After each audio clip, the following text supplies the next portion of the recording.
Listen, I did film and television studies at university for 3 years. I spent hours reading countless books and articles on subjects spanning from film all the way to television.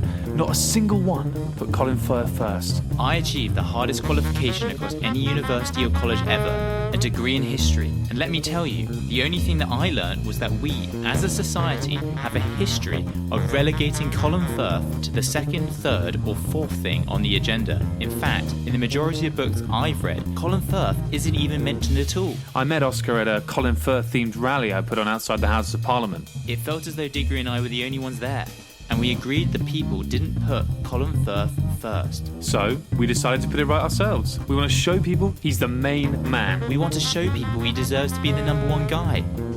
I'm Diggory Waite. And I'm Oscar Beardmore-Gray. And this is... Colin Firth Things First! Hello and welcome to Colin Firth Things First, the podcast in which two Colin Firth fanatics watch every single film starring Colin Firth and talk about the good things in the movie, the bad things, but before both of those, we talk about the Colin Firth things first. I'm Diggory Waite and I'm joined as always by my colleague and fellow Colin Firth obsessive, Oscar Beardmore-Gray. Oscar, how the hell are you doing today, mate? Diggs, I'm doing great and I cannot wait to talk Colin Firth with you, mate. It's an absolute buzz. It's another day, another Colin Firth film. I can't wait. It's a real excitement. Today we've got a big film in the Colin Firth. And I was going to just say, just at the top, I love it when Colin does films like this. You know, they're entertaining, they're fun. And, you know, he lets his, you know, what little hair he has left, he lets it down a bit, which is really quite fun. It's such a fun role. So I can't wait to talk about this. But, you know, how are you doing in the rest of your times? How's everything going? I'm doing great. I mean, there's only one podcast I want to be doing, and it's this one, to be quite honest with you. And you know, Colin, he is the master of this genre, isn't he? He's the master of the romantic comedy. You know, I can't think of anyone who would be better in the role of Mark Darcy. That you're absolutely right. And I mean, I just want to talk about him more and more. So let's get started. Let's hear a synopsis, and then let's talk Colin Firth Things First. Bridget Jones's Baby, directed by Sharon Maguire and released in 2016. 40-something and single again, Bridget Jones, played by Renée Zellweger, is awoken by her mother who reminds her that her time to have children is running out. After Bridget attends the funeral of Daniel Cleaver, pictured as Hugh Grant, she reconnects with her former lover, Mark Darcy, played by Colin Firth, and soon after that spends a similar night of passion with charming American billionaire Jack Quant, played by Patrick Dempsey. Weeks later, after a positive pregnancy test, one little bump is causing one big problem. Who is the father? The old flame or the new fling? Right, Oscar. Colin Firth Things First in Bridget Jones's Baby, 2016. What did you think of Colin Firth? Diggs, mate, Colin is exceptional in this movie. He's fantastic. He is tall. Yes. So handsome. You just look at him and there's something shines off him. He's just, you know, he's broad-shouldered, he's posh, he's eloquent. You know, some people have accused him of being a bit boring in this film, but I say no. He is perfection personified, and like I said before, no one could play this role better than him. What did you think of Colin? I think you're absolutely right. The word you described there make me think of a knight in shining armour, and that's exactly how Bridget Jones refers to him in this film. And he absolutely is, like you say, elegant, stoic, handsome, tall, broad. People might think he's boring, but it's that stoicism. It's not boring. He plays this role so well in the fact that he's sort of unwavering, and it really is unrivaled acting. Because there's a few moments in this film where you could really ham up the jokes. I'm thinking when Bridget is delivering the baby and she's biting down on his hand. You know, we've seen other actors in other rom-coms and times in baby delivering scenes, and they're meant to be funny and they're all over the place because they ham it up too much. It's a moment where actors think they see your jokes and they lick their lips and they think, oh, I can go for it. But no, Colin Firth, in this moment, you see he keeps with the character, he keeps with his acting. This is why he is one of the best actors of our time. He plays it so straight, and that means that it's so funny for us at home, but he's in keeping and he's right with his character, where even in he's hurting, but he won't let Bridget know. He can't let Bridget know. It's fantastic. It's brilliant. And that's just one of the many moments in this film where I was just blown away by Colin Firth. You think of film franchises through history, Diggory, you think of, Superman, Batman, James Bond, Harry Potter, Lord of the Rings, you name it. Colin Firth in the Bridget Jones franchise is the best portrayal of a character in film history. Let's just put it out there. It's so hard to argue with you, and I think anyone that did should probably be shot. I think it's simple as that. I haven't gone back to the same role very often in my life, but I think Hugh Grant described it as like putting on a pair of wet swimming trunks. Going back always to a very role. comfortable, isn't it? Yeah, And it's a real treat. I was wondering if that's how it was going to feel, and actually it was very uplifting. I tried to feel cynical and pessimistic and gloomy about it, because that's sort of what I do. And it was difficult. I think what was so great and comforting about this film as well is Colin returns to the form we saw him in the previous two films. Both fantastic, great films in their own right. And I think we've talked as well before about how Bridget is a fantastic character, played so well by Renée Zellweger, so well. No one else could play that character. Well, maybe Colin Firth could play that character. He's so bloody good. Maybe you could. Well, that's for a different world and a different time, but that would be amazing. And I'm sure he'd pull it off because he's a great actor. But Colin Firth in this film, he matches that with his portrayal of Mark Darcy. And I have to say, I was worried going into this film because stock film in 2004, they'd released this 12 years later in 2016. I was desperately, desperately sad to find out that Mark Darcy and Bridget Jones hadn't kept their love together. But what's so great is that the characters pick up right where they left off. And that means for Colin Firth, right there at the top, the pinnacle of acting, and just a great, great character that we can really sink our teeth into. Yeah, Diggs, I was slightly worried too. 12 years is a long time to bring back a franchise, and part of you's worrying, will it be the same? It's like going back to an ex-girlfriend who, you're wondering whether it's going to be the same when you get back together. But there's no doubt here that the franchise, like you said, picked up where we left off, and it reaches as good a heights as the first film. I think it's a better film than the second film. And Colin Firth is the reason for that. A huge reason for it. I mean, when this film starts, they're there at the funeral of, I think, some character from the previous films. I can't remember who it was. It's some sort of reference to an LA film. I've got no idea. But at that funeral, Colin's there, Mark Darcy's there with his new wife. Oh, Bridget, Mark. this is Camilla. Hello. Bridget, an old friend. Well, less old, more childhood. I have to say, I died a little bit inside to know that a character so good and so pure as Mark Darcy, and so wonderful and perfectly imperfect as Bridget as well, about how life can just throw these curveballs at you. It really, really, really was a dagger in my back, and I was worried for the rest of the film, but luckily it really does pick up from there. And Colin brings so much deep meaning to this film, doesn't he? He really goes deep into the core of humanity. Oh, absolutely. You think about feminism, philosophy. Yeah, Colin really brings that the script out, doesn't he? He really brings that kind of existential thought and process. You when you go to the cinema, you really want to you really want to dig deep into a film, and I think that Colin allows you to think about this film in that way.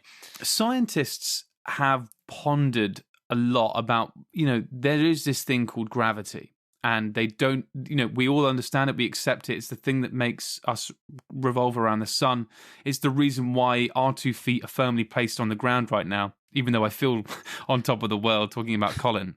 But I think Colin might well be the reason for gravity. The gravity he brings to this role is fantastic, and it is wonderful. I mean, for me, that gravity was really shown as well in that scene where they're at the christening, and they reconnect and they see each other across the dance floor, and it's easy to see each other because it's children on the dance floor, so there's not really looking over their heads too much. And as we know, Colin is a very, very tall man. And they go upstairs, and it's this wonderful moment where this is classic Colin. He fumbles with unbuttoning her dress, and he says, How the fuck am I supposed to get in here? fantastic, wonderfully delivered. And they laugh, and they fall into the bed together. And from that moment, I mean, it was minutes into the film, bang, I'm back under Colin's spell. Again? Mr. Darcy, wow. Instantly in love. That's it. And how he can play those two things at once. Stoic, serious, but also Loving and affectionate. charming and funny. And loving and affectionate. Bridget. Mm-hmm. God, I've missed you. And when they were lying in bed together in the morning, and he had this plane to catch, but he didn't go, I just thought, that's my Colin. Are we on schedule? That is my Colin. He's there, shirtless in bed, and I thought, that's the Colin. That's my Colin. Well, you're listening to Colin Firth Things First on the radio. Colin Firth Things First, oh, the podcast show.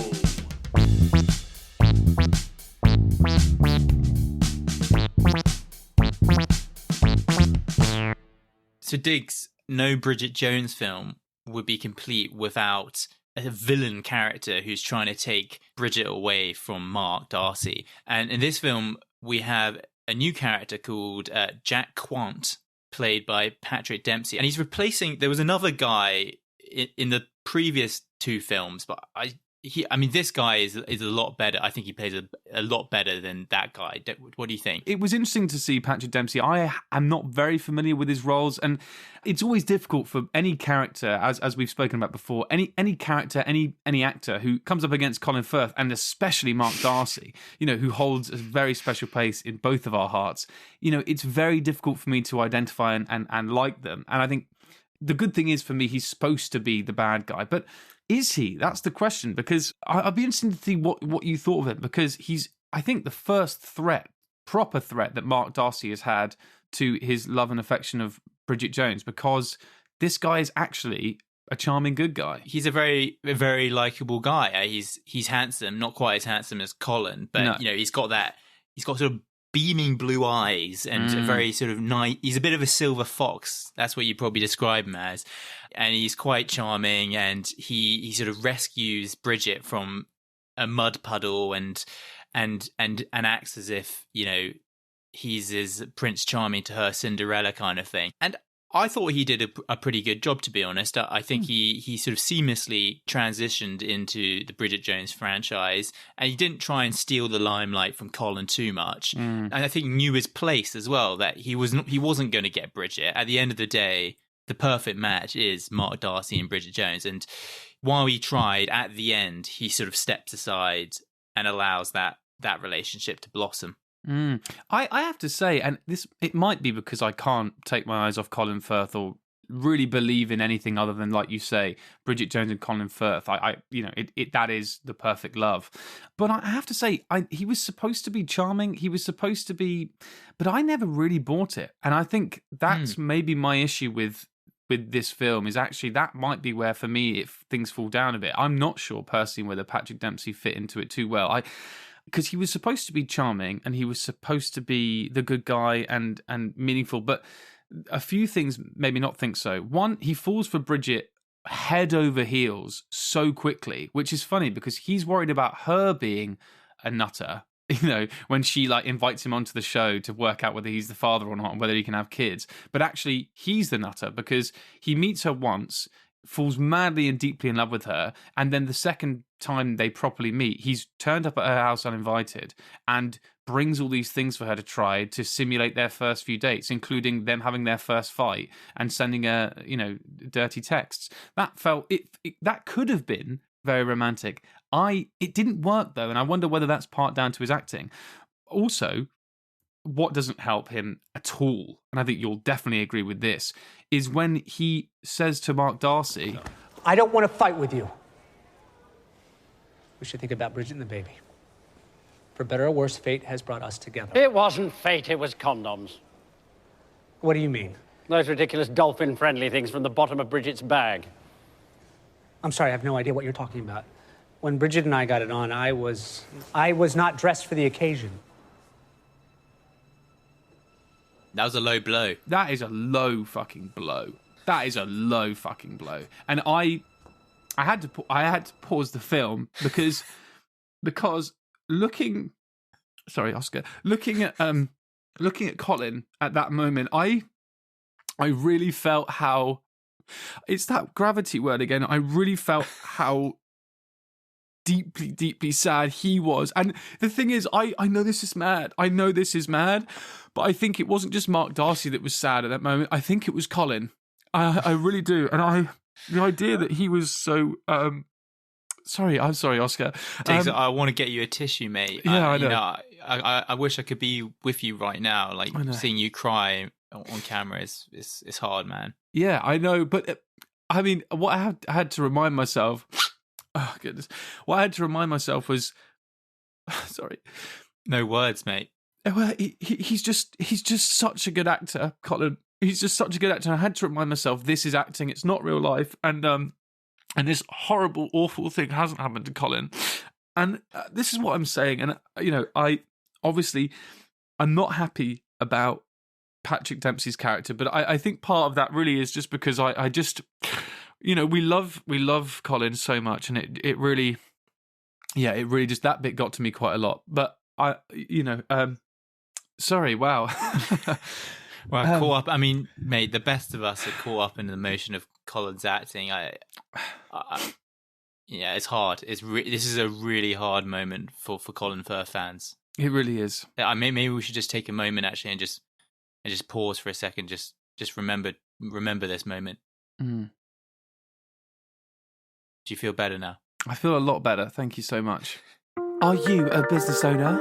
Are you running a political campaign? Are you a furniture outlet having yet another sale? If the answer to any of these questions isn't no, then you can have your advertisement right here. The Colin Firth Things First podcast gets over 1,000 listeners every single episode. For prices starting as low as 6 figures, you can have your advertisement right here. So what are you waiting for? Colin now. Just call 1060 Colin 12 for a full price list, and you can have your advertisement right here. I think what's interesting about this film is its placement, because we've obviously mentioned how it was 12 years later. There's a few things that sort of bring Bridget Jones back into 2016, like Bridget Jones's Diary is now an iPad. Ed Sheeran's in it. We haven't talked about Ed Sheeran yet. And they dance to Gangnam Style. And let me, just before I think we should talk about Ed Sheeran, but I have to say, for me, those things definitely brought her up to date, but because they were so specific, it actually makes the film, for me, look dated now quite quickly. Like the Gangnam Style stuff is so 2016. So 2016. It does make it, when I watch it now, I'm like, oh God, this is an old film. But it's not. It really isn't, and the whole point is meant to try and be current. Look, I'm going to say it now. I think Ed Sheeran, this might have been his acting debut. I have to confirm that. But then he's also in the film Yesterday, written by our friend Richard Curtis. And I think it's about time that Ed Sheeran sticks to the music, mate. Sorry. He's crap. About time. A Richard Curtis pun. I was watching interviews with Colin Firth as well, and they were all saying that he was a natural, and I thought, he gave it a good bloody go. He really did. But, he also was in Game of Thrones, and even in that... Oh, was he? Okay. Check that out. It's well worth it. He clearly thinks him and Harry Styles have got a bit of a rivalry going on, don't they? I'll tell you what, though. Harry Styles... great. He's a cracking actor. In Dunkirk, he was class. He was brilliant. And I think actually someone ran the numbers, and line-wise, he actually had one of the biggest parts in that film, if not like the third biggest part, which is actually amazing.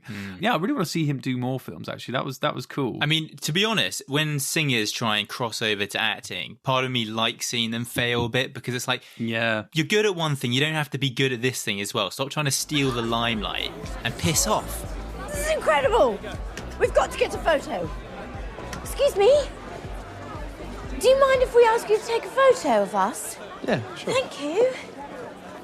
All right, you ready? Hey, what are you doing? I was taking a photo. I thought you guys wanted a photo. Yeah, we do, of us. Yes, terribly sorry, but we thought it would be really fun to get a photo of us backstage among all these glamorous people. I think that's the guy from Bargain Hunt. It'd be great if you could get him in the shot. Quick. So you don't want me in the photo at all? Oh, God, you can lose the attitude, babes. Is it really that difficult?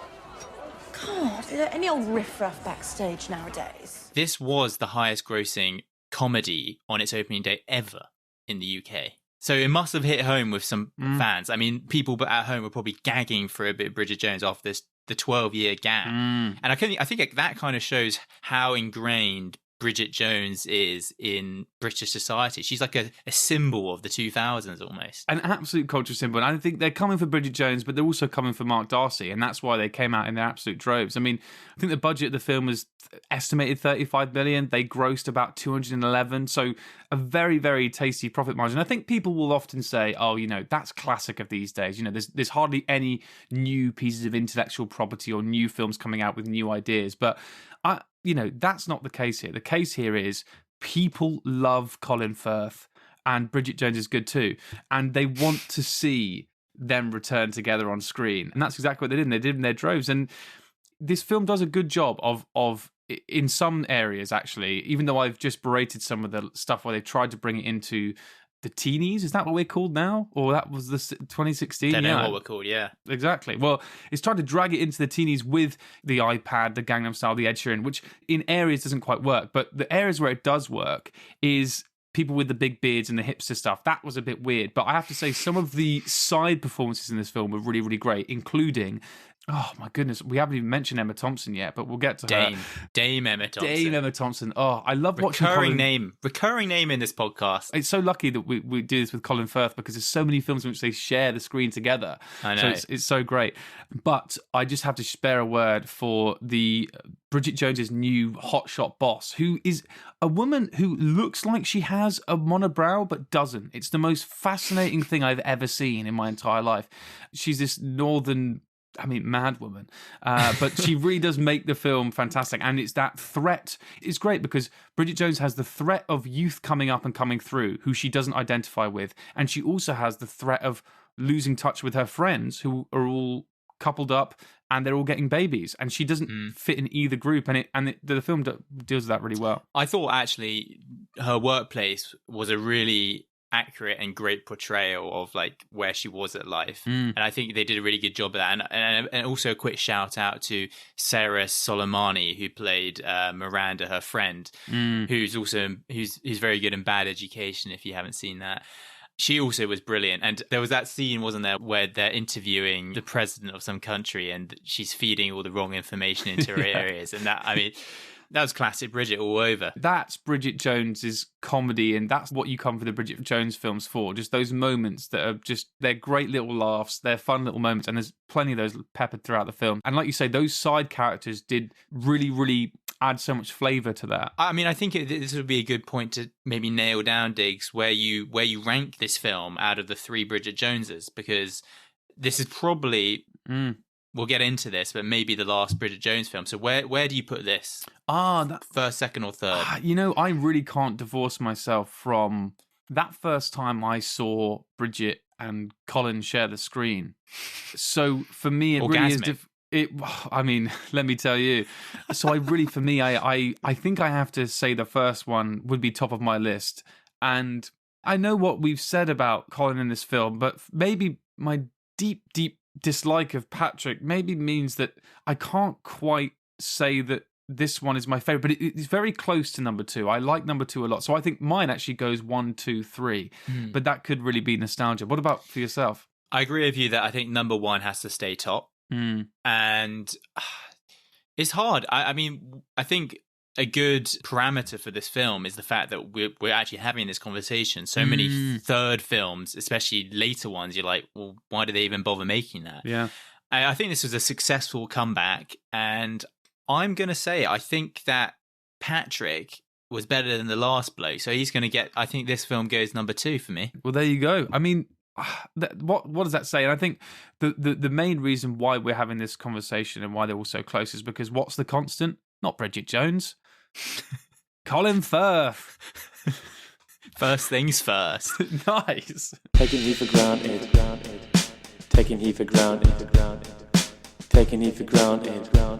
What did you think, lads? Were they taking you for granted? Yes, this film has been taking you for granted, and so have we for the last 25 minutes. And I'm a bit worried, Oscar, about how convincing that was. It was, even for me, it was extremely convincing. I mean, your crying was incredible. Well, I don't know where that came from. I'm a bit worried. Maybe I believed that. Maybe I do really love Colin Firth, which even saying it then makes me feel a little bit dirty. Indeed. Well, I mean, for listeners out there who aren't listening to this on April the 1st, you would have realised by now that we have just played the best April Fool's prank in podcast history. That was all very good fun. That was all great. Colin Firth still sucks. Don't worry about that. Despite everything you've just heard, you cannot hold me to that. But maybe we should actually say, was this film taking Hugh for granted? Because Hugh Grant was due to be in this film, and they talked about it as early as 2012 they were due to film, but Hugh just never liked the script. And obviously he was in this film in the way that his picture was in it twice, and they reference him being dead, but then actually being discovered alive. So, yeah, what has it been taking Hugh for granted? What do you think of this whole thing? Well, yeah, I mean, Diggs, there's no doubt we've been taking you for granted. The fact that they couldn't come up with a script that worked for him, that just says it all, really. And I'm surprised they didn't come up with a good script, because Emma Thompson was part of the writing team here. Yeah. And they obviously so famously worked together in Sense and Sensibility, and that was one of her best screenplays ever.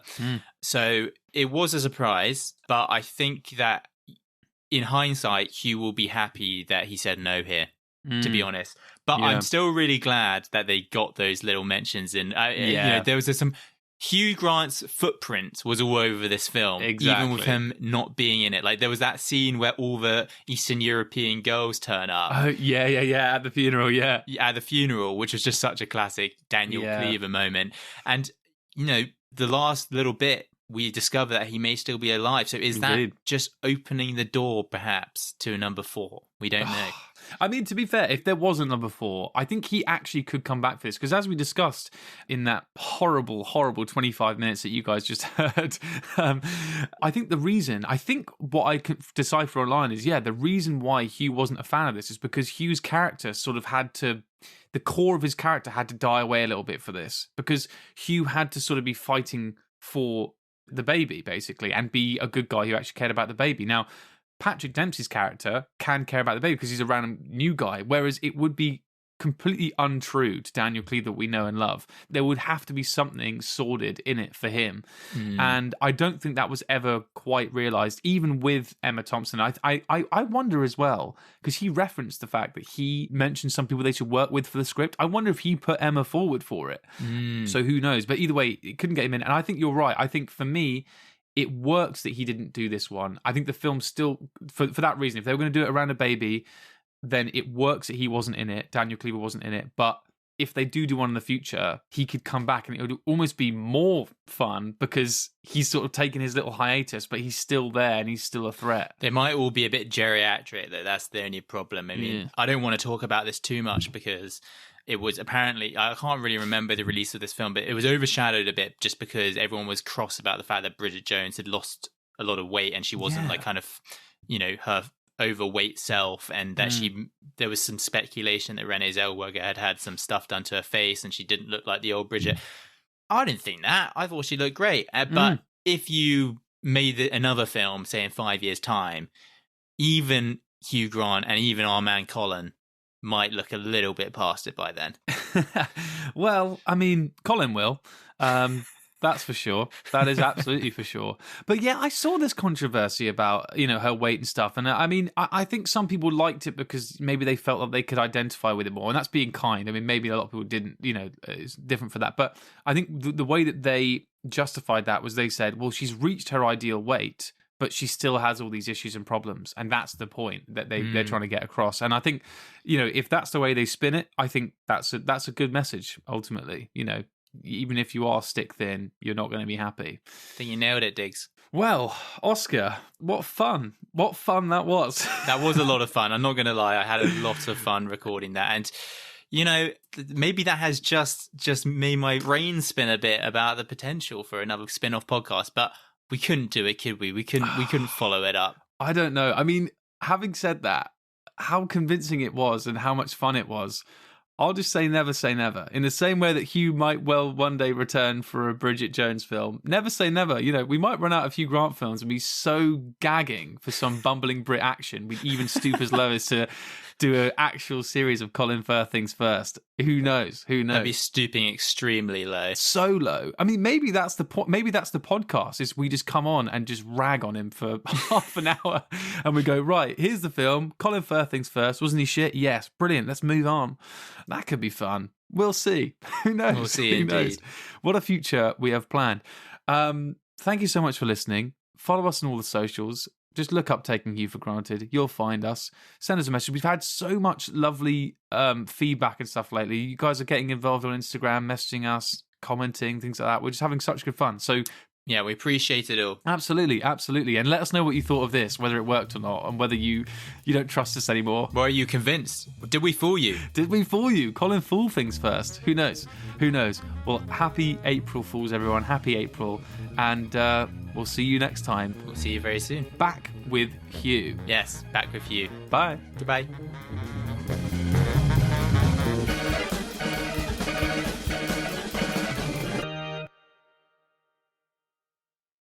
Colin Firth Things First is a Taking Hugh for Granted production and is produced, edited and presented by Diggory Waite and Oscar Beardmore-Gray. The producers of Colin Firth Things First would like to state that this podcast is in no way associated with the actor Colin Andrew Firth, nor does it endorse his views or represent him in any way. Instead, by creating this podcast, Oscar and Diggory hope to celebrate Colin's illustrious career, reliving his old classics and shedding light on some of his hidden gems. Colin, if you're listening, we hope you approve.